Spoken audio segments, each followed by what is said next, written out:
With the lackluster sales of the previous games, many companies would probably just shrug it off and move on to other things. But with WayForward's other prospects getting some recognition, probably because most of them were licensed games, Matt Bozon, the creator of the Shantae series, went on to continue the story from there. And I think they pulled it off this time.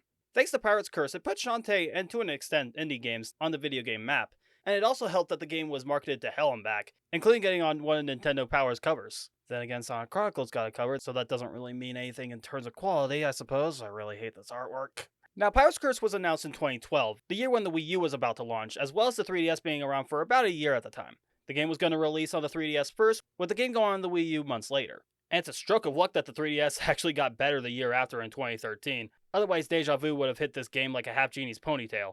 And the game was on more than one console at this time in late 2014, as well as getting on other consoles later on, including the Amazon Fire TV. Neat. And like every game on planet Earth, it got on the Nintendo Switch, which is the version I'm going to be talking about. From what I know, there's not a lot of differences between this and the previous versions, and I played the game on Wii U, so I don't think it'll be a big deal if you grab it on anything else, though the portability is a nice benefit. Now, my big question is, how do you make a sequel without incorporating the series' main gimmicks? I mean, the other two games had the transformations, and since Shantae doesn't have her magic, she can't really do that, so what do you replace with that? And does she still have her hair whip?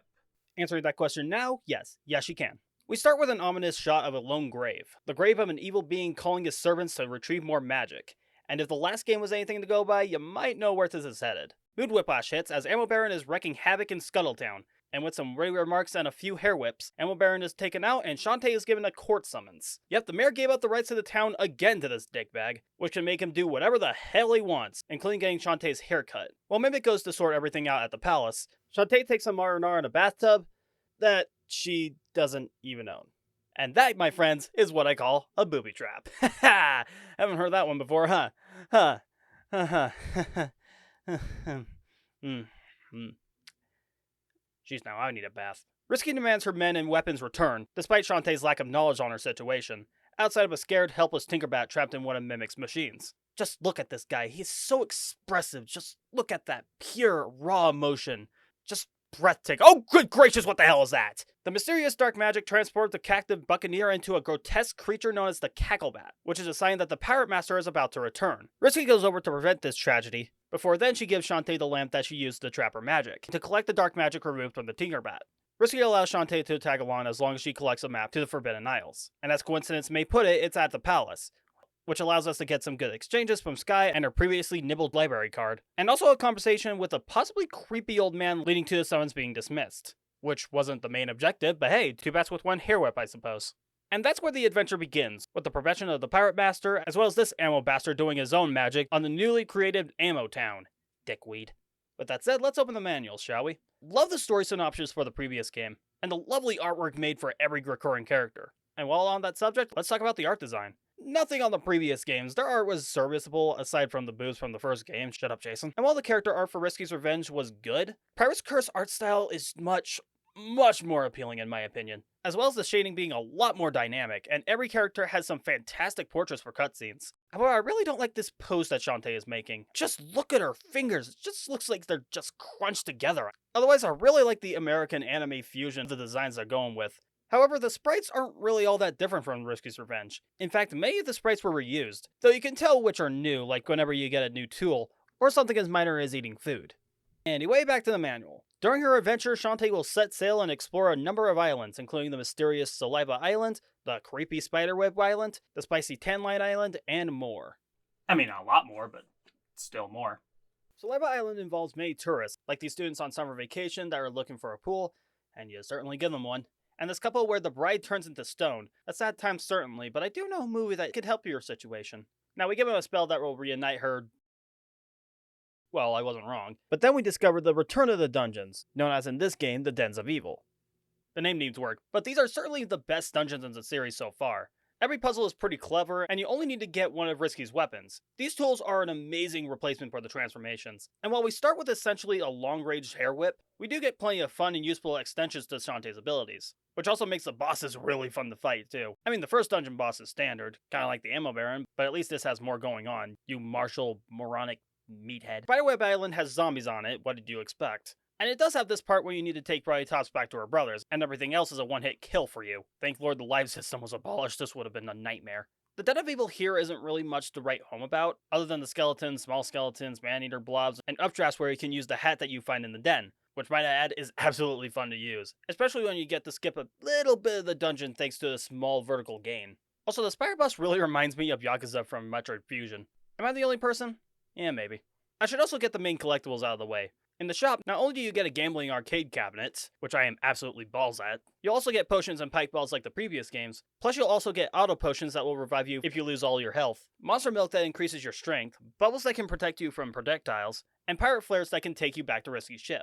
However, they're not really useful in the dens because of course they aren't. You do get these items as drops from enemies, as well as other HP restoration items. None of them are as good as potions, but having more options is always nice. But back to the shop, you can also get some extensions to Shantae's movement, like a dodge, which is absolutely as useful as it was in Risky's Revenge, meaning not at all. But I got so much out of the air recovery, especially in Tanline because knockback is obnoxious with these death bits.